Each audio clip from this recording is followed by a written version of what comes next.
सरकार की मंशा पर और सरकार के कामों का हम कोई विरोध नहीं करते हैं, लेकिन ऐसा काम जिससे हमारा बचपन समूचे ब्रज की गलियों में घूमा हो, ब्रजवासियों की तरह हम रहे हों, भगवान कृष्ण ने यहाँ गलियों में रास रचाए हों, आज वो गलियों को तोड़ करके, मकानों को तोड़ करके, दुकानों को तोड़ करके, इस तरीके से शहर को उजाड़ करके अगर कोई कॉरिडोर बनाया जाता है तो ब्रजवासी बिल्कुल सहन नहीं करेगा।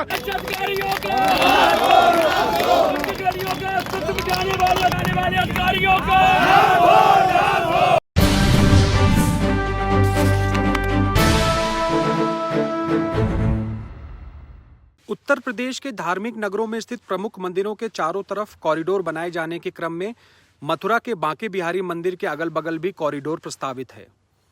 परियोजना की बात करें तो 5 एकड़ में आने वाले इस कॉरिडोर में 3 आगमन और निकास द्वार होंगे। काशी विश्वनाथ धाम कॉरिडोर की तर्ज पर मथुरा में कॉरिडोर मुख्य मंदिर को यमुना नदी से वैसे ही जोड़ेगा जैसे काशी विश्वनाथ को गंगा नदी से जोड़ा गया है। आने वाले श्रद्धालुओं के लिए यहाँ पर पार्किंग, शौचालय, विश्राम घर, शिशु देखभाल, चिकित्सालय समेत कई अन्य सुविधाएं होंगी।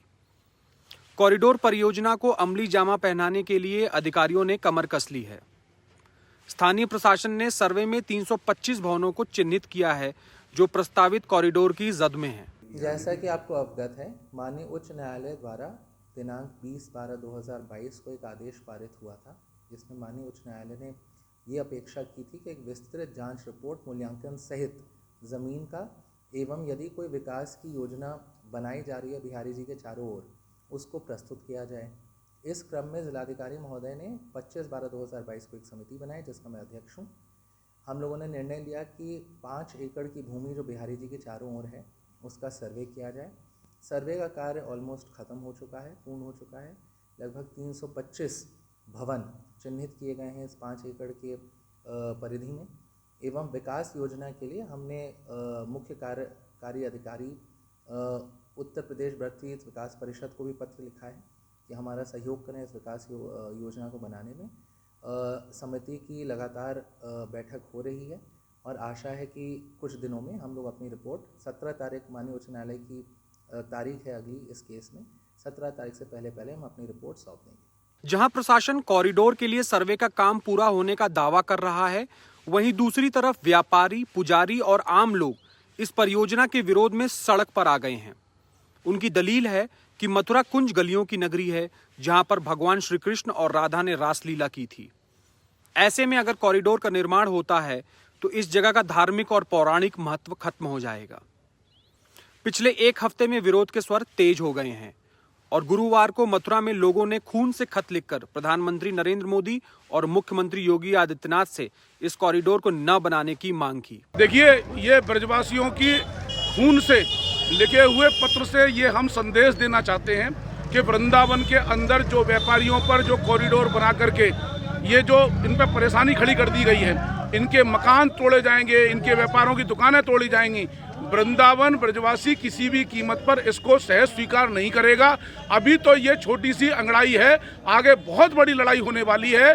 किसी भी तरीके से सरकार की जो देखिए सरकार की मंशा पर और सरकार के कामों का हम कोई विरोध नहीं करते हैं, लेकिन ऐसा काम जिससे हमारा बचपन समूचे ब्रज की गलियों में घूमा हो, ब्रजवासियों की तरह हम रहे हों, भगवान कृष्ण ने यहाँ गलियों में रास रचाए हों, आज वो गलियों को तोड़ करके, मकानों को तोड़ करके, दुकानों को तोड़ करके, इस तरीके से शहर को उजाड़ करके अगर कोई कॉरिडोर बनाया जाता है तो ब्रजवासी बिल्कुल सहन नहीं करेगा। मैं आपके चैनल के माध्यम से उत्तर प्रदेश के यशस्वी मुख्यमंत्री आदरणीय श्री योगी जी से हाथ जोड़ के, देश के प्रधानमंत्री मोदी जी से हाथ जोड़ के पैर छू के निवेदन करता हूं कि हमारे ब्रजवासियों के इस रक्त से लिखे पत्र पर हमारी आवाज को सहज स्वीकार करें।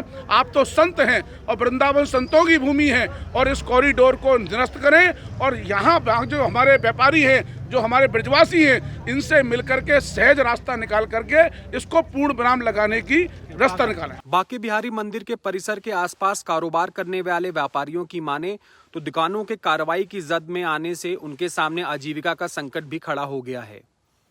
दशकों से जिस दुकान से कई परिवारों का पेट पलता था, अब वे दुकानें विस्थापित होंगी, जिसको लेकर व्यापारी परेशान हैं। विरोध हो रहा है कॉरिडोर के बारे में। दुकान अपनी मेन मार्केट में बांके बिहारी जी के रोड पर है, परदेसी आ रहे हैं, उसी से सबका दुकानदारों भाइयों का पालन पोषण होता है। और दुकान में किसी के पास एक स्टाफ है तो उसका भी पालन पोषण दुकान से ही हो रहा है।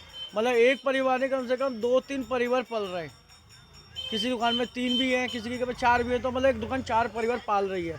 सरकार इनको करके दुकानों को बेघर कर देगी तो कैसे परिवार पलेंगे? सरकार से एक परिवार नहीं पल रहा, 4-5 परिवार पल रहे हैं। और एक दुकान से इसमें भी हारी बीमारी भी है।